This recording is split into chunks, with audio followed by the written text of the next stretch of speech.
Hello. In this video, I'm going to walk you through another UZAZU Embodied Intelligence posture. This one is called Pillar. And Pillar is all about cultivating an embodied sense of self-agency, volition, acting on behalf of your wants, needs, and desires, acting on behalf of your values. And this posture follows along from sponge and cradle. In what's called the developmental sequence.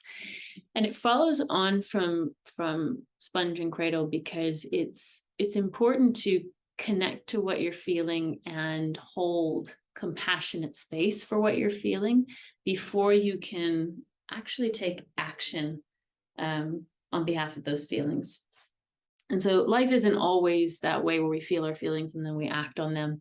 So there is this kind of two-way street, but we'll kind of revisit a little bit of the feelings of sponge and cradle to help us get a sense of how we can use our connection to feeling to help feed our sense of action, our sense of self-agency, and the belief, the embodied belief that we can do it, whatever it is.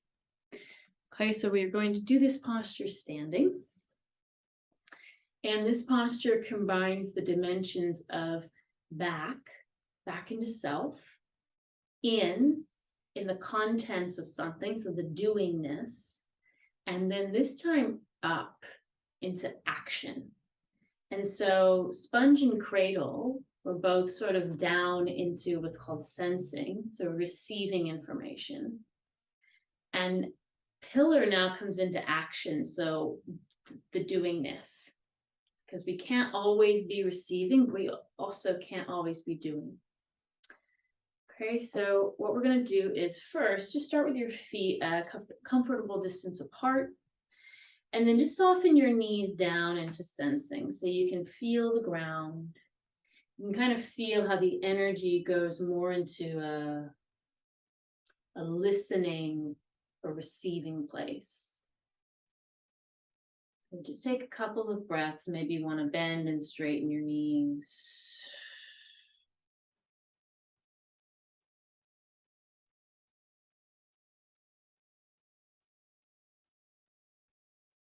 And then I'm just going to kind of gather the space around me.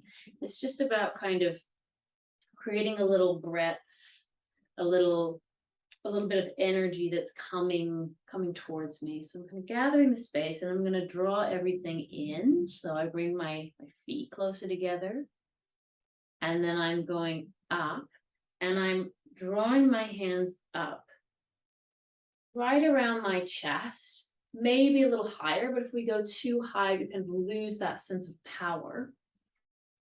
So rising up near the chest, it's as if I'm kind of lifting a heavy object.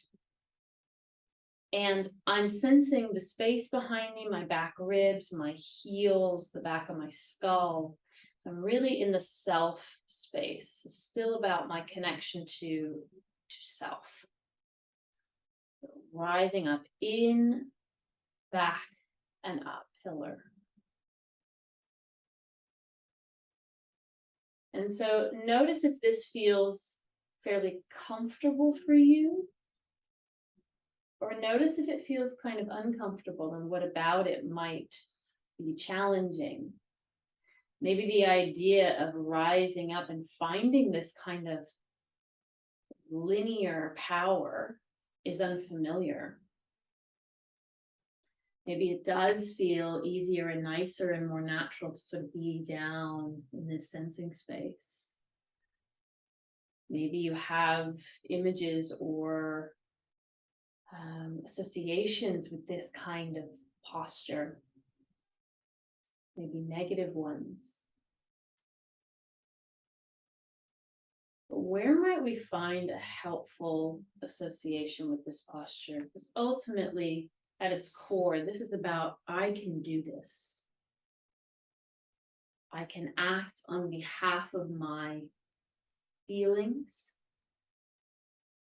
I can get stuff done.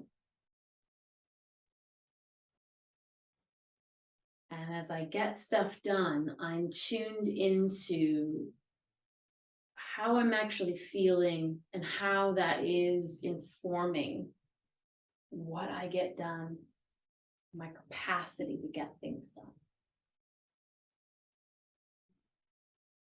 Just notice how this posture is landing with you. You might notice I'm renewing this posture a couple times because it's a very dynamic posture, so it can be challenging to just sort of hold it there. It really is this sort of directional down to go up.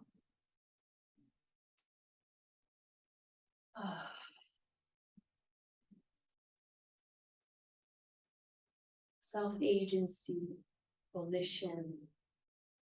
I can do this. I can fill in the blank.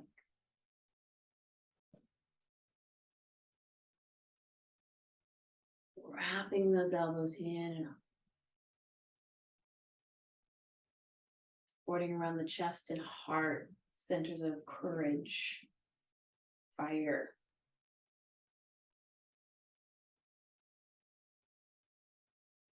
Take another minute to sense how this is landing. Be in it.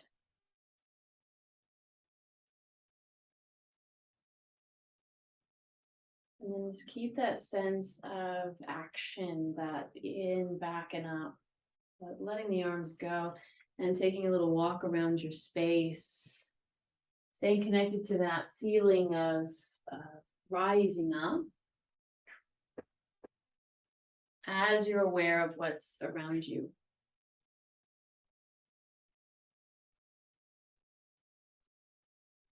And then we will come back to the screen together.